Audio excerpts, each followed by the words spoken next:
Looking for a guaranteed way to create content that resonates with your audience? Start a podcast. Interview your ideal clients and let them choose the topic of the interview. Because if your ideal clients care about the topic, there's a good chance the rest of your audience will care about it too. Learn more at sweetfishmedia.com. You're listening to the B2B Growth Show, a podcast dedicated to helping B2B executives achieve explosive growth. Whether you're looking for techniques and strategies or tools and resources, you've come to the right place. I'm Jonathan Green. And I'm James Carberry. Let's get into the show. Welcome back to the B2B Growth Show. Today we are joined by Rand Fishkin. He is the founder of Moz. Rand, welcome to the show. Thanks for having me, Jonathan. Good to be here. It's great to have you. You used to be the CEO of Moz. You're obviously the founder. Your role has evolved a little bit. Now you are the Wizard of Moz. So tell us a little about what kind of that role means and what you and your team at Moz are up to these days. Yeah, I mean, that's just a pun that my wife came up with many years ago, and I've been using it as an informal title. And then since stepping down as CEO, I just figured I'd make it my formal title. Why not have a little fun with that?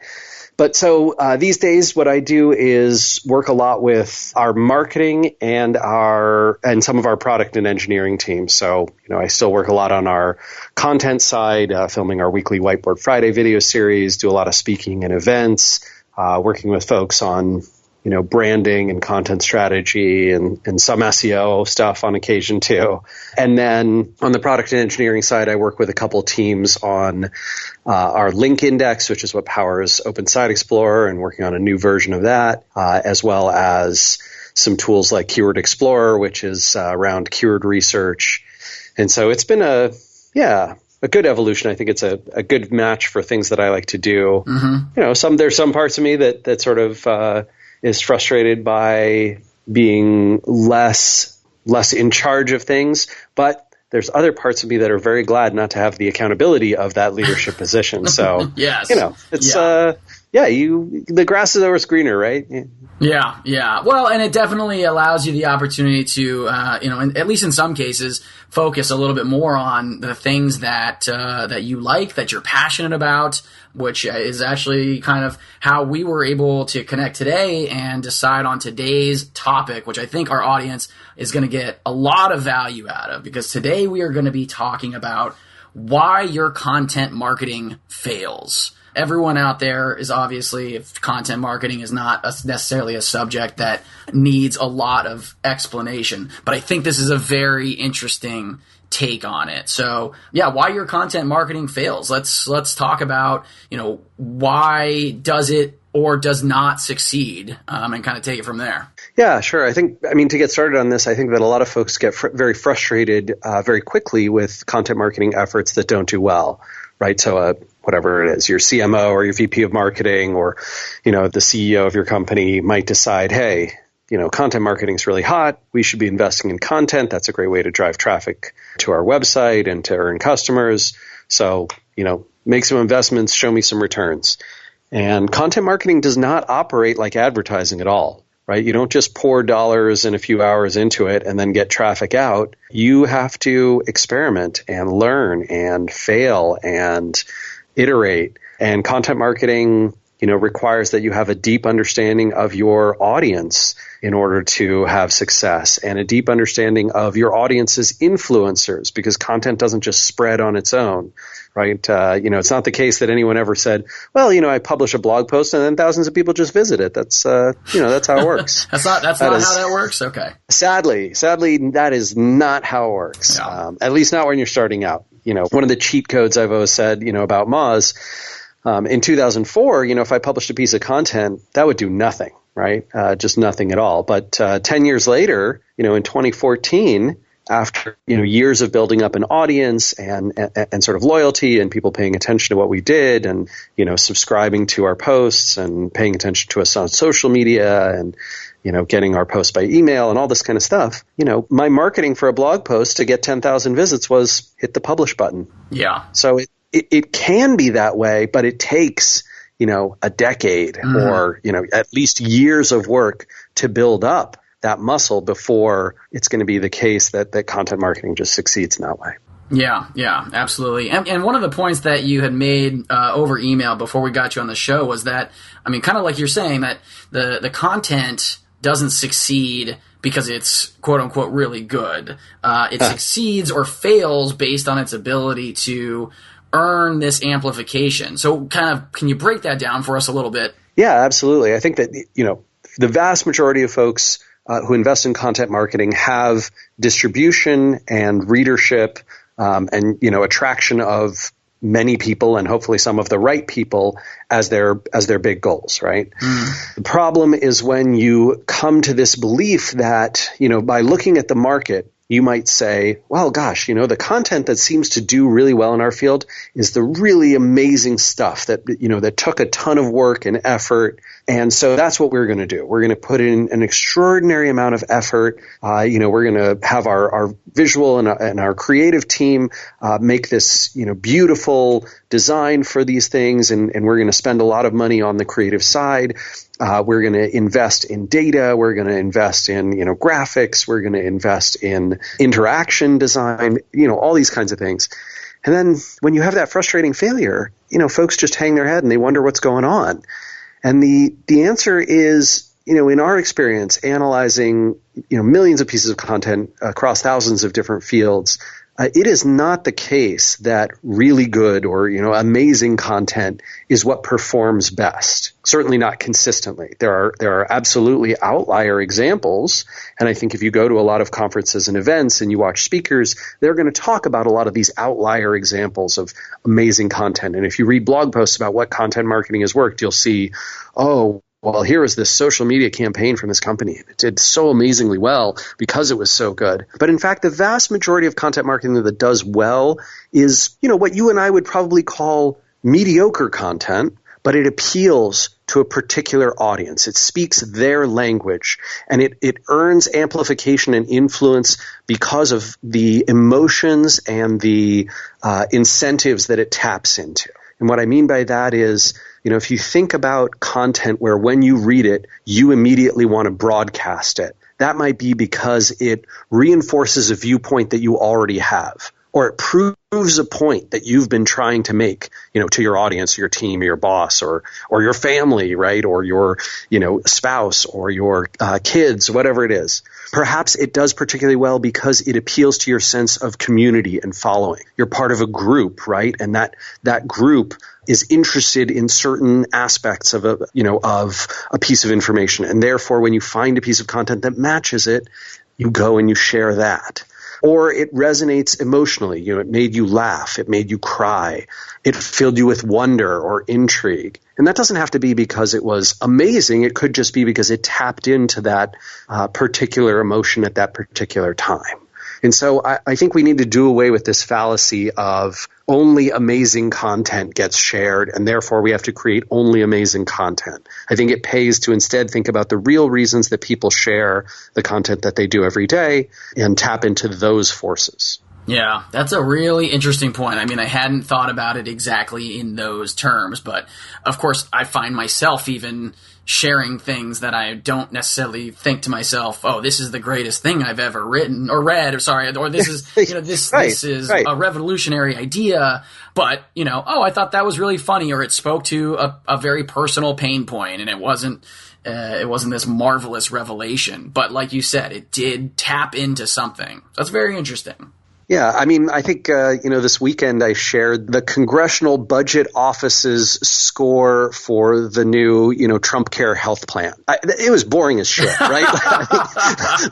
That is not an exciting piece of content. That is not an amazing, obviously, lots of very talented, financial analyst folks work went into it.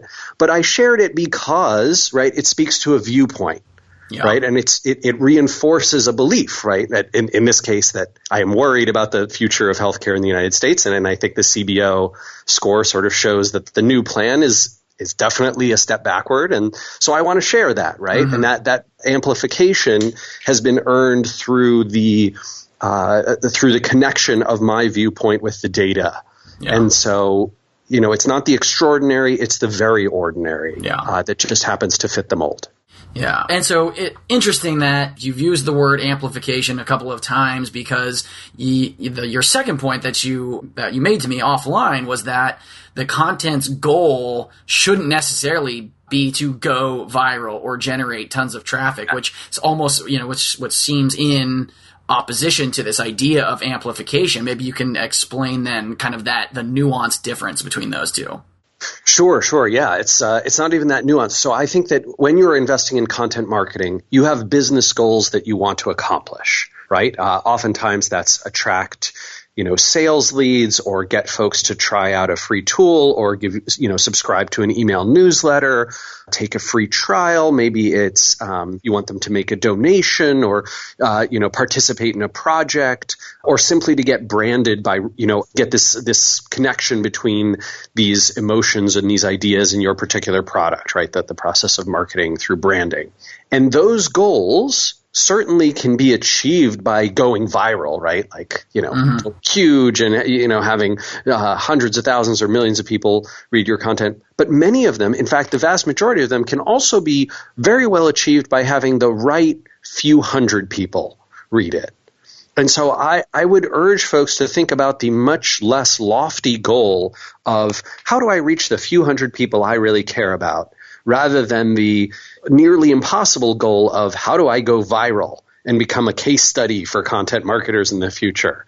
I think that you can really accomplish those business goals if you lay them out, and then you earn amplification to the communities that comprise your customers or comprise the audience you're going after. You can do extraordinarily well. That amplification is absolutely crucial, whether you are seeking to go viral or whether you're simply seeking to reach a small group. It requires amplification of the right kinds, right? That might be people who are influencers who read it and then they, email the 10, chief technology officers that you really wish you had reached. Or it might be amplification through Twitter, where the right influencer who's followed by your audience, shares that piece of content. Or it might be amplification through Facebook, or through Instagram or LinkedIn, or over medium.com, or whatever it is, right? Yeah. But that amplification is always a part of it. It's sort of a distribution mechanism, but it doesn't necessarily mean that you have to reach these hundreds of thousands of millions of people. Yeah. And I think it's a very important point. It's a reoccurring theme even around our office, even in the world of podcasting, that podcasting can get, very, very niche. And when people start a new podcast, and one of the most immediate things that they want to know about is, how do I grow a huge audience? I want to get a massive audience. And, much like you were talking about, you put in a lot of work on the front end, you grow, you organically, you get that traction. It can be done. But what's more important? Do you want to have an audience of 100,000 people that are not that interested, but, maybe kind of tune in? Or would you want to be really making a connection with 1,000 people who are interested in your content, who are engaging you as an audience member? Think about who it is that you're trying to connect with, and be a little bit more deliberate about that than trying to appeal to everyone and not maybe accomplishing a lot less. Yeah, I mean, if you think about it, as a podcast, right, you're an advertising-based, typically, right, podcasts are advertising-based media platforms. And so the goal is often, how do we increase our sponsorship revenue, and how do we, create something that people really are loyal to and listen to every week. But I think that is really a challenge, if you try and go extremely broad. If you have a huge podcast that reaches millions of people, maybe there's a few mattress companies and some, frozen steak centers who'll advertise in your podcast. But if you say, hey, I have 250 people who tune in every week who are buyers of marketing technology for Fortune 500s. Yeah. You know what? Salesforce is going to be real happy to pay you a lot of money. Yeah. So is HubSpot, right? Like, so is Customer.io. So are all these different, marketing technology firms who are trying to reach exactly those people. And that can actually be vastly more valuable to you than just having a giant audience. Yeah, absolutely. And Rand, this third point, I mean, even almost coming back to this idea that you share content that isn't maybe revolutionary, but speaks to a very particular part of who you are or a pain point. You wanted to make this point that failing is the first step to succeeding. And we can probably both agree it's not necessarily something that no one has ever considered, but it continues to be applicable. It continues to ring true and speak to a lot of people. Tell us a little about then your experience that, this idea that failing is the first step to succeeding. Yeah, I think that, when folks ask, why is my content marketing failing? One of my biggest responses is because you're still in the learning process. Mm-hmm. And that's a healthy thing. And I think the problem comes not necessarily from the practitioners of content marketing, right? The creators and the marketers, the amplifiers. It comes from, the managers and teams, the CMOs, the CEOs, the clients who believe, hey, 30 days ago, I authorized you, with this budget to do some content marketing. Why haven't I seen results? And the answer is that is not how it works, my friend. Not even a little bit, right? The content marketing, when you make that investment, you are making it in a totally different way to how you invest in things that we talked about, like advertising, right? You are not putting dollars in and getting traffic out. You are putting dollars and time and energy in and elbow grease. And you are hoping that over the next 6 months to a year, your team or the outsourced team that you work with is going to learn what matches your audience's needs and your own goals. And they're going to start to build an engine that does that on its own, right? That over time can learn to build that up. But if you don't give them time to fail, a lot of time to fail, and, give them, the leeway of, hey, I don't expect the first 100 pieces of content you put out there to do anything except teach you what works and what doesn't. And if you invest in content marketing that way, I think you can have a lot of success. If you don't, things are going to go badly for you. Got it. Well, and so Rand, you and your team also have, I wanted to just touch on this before I let you go today. You have MozCon coming up July 17th through the 19th. It's a digital marketing conference. Can you tell our audience a little about what that is going to be like? Yeah, I mean, MozCon for us has historically been a customer and community conference. So a lot of folks who are in Moz's audience and pay attention to the SEO world, the content marketing world, the social media marketing world, come to that event. And what we try and do is help folks get very, very actionable information, very tactical information about what they can do differently in their digital marketing efforts to have a better impact. And, MozCon has been a very, very successful event for us. It's now up to about 1,500 attendees every year. It is all keynote style speakers. So there's about 30 speakers who come in and deliver talks. So everyone gets to see kind of the same talks. And we cheat a little bit, because we're a software company. We don't actually have to make money on MozCon.